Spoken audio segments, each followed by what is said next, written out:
Ketika Yakub tiba di negeri pamannya, Haran, sang paman memiliki dua anak putri. Sang kakak bernama Laya, sedangkan adiknya bernama Rahil. Yakub menginginkan sang adik sebagai istrinya, karena lebih cantik. Sang paman menyetujuinya dengan syarat dia menggembalakan kambingnya selama 7 tahun. Setelah masa tersebut dia lampaui, sang paman menikahkan Nabi Yakub dengan putrinya yang paling besar, Laya yang buruk rupa dan lemah penglihatan. Di pagi harinya Nabi Yakub marah kepada pamannya dan berkata, "Mengapa engkau menipuku? Bukankah yang aku lamar adalah Rahil?"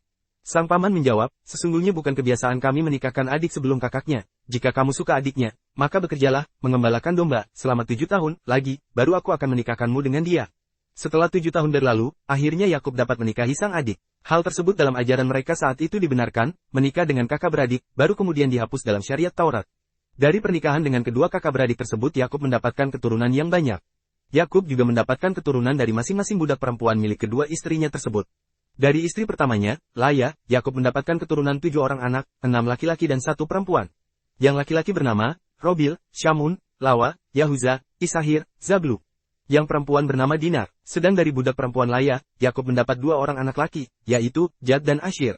Sedangkan dari istri keduanya, Rahil, Yakub mendapatkan 1 orang anak bernama, Yusuf dan di kemudian hari dia juga melahirkan seorang anak laki-laki lagi bernama Bunyamin.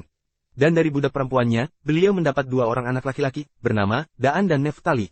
Yakub tinggal di negeri Haran selama 20 tahun. Setelah itu dia mohon izin kepada pamannya, Laaban, agar mengizinkannya kembali ke negeri keluarganya.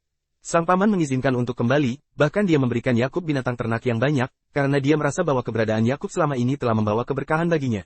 Kemudian Yakub pulang bersama kedua istri dan kedua budak perempuan istrinya, serta ke-11 orang anak-anaknya juga hewan ternak pemberian bapaknya. Pada mulanya Yakub khawatir saudaranya Al-Ish akan berbuat buruk kepadanya. Maka Yakub memohon kepada Allah Ta'ala agar terhindar dari perbuatan buruk saudaranya.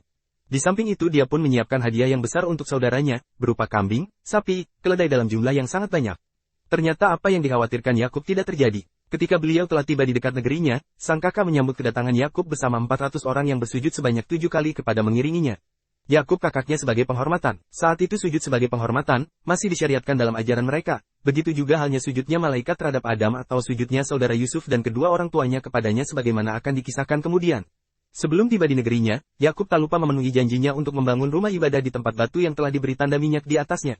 Bangunan itulah yang kini dikenal sebagai Baitul Maqdis, yang kemudian dipugar kembali oleh Nabi Sulaiman bin Daud. Setelah itu Yakub menemui bapaknya, Ishak, lalu tinggal bersamanya di Hebron, di negeri Kanaan.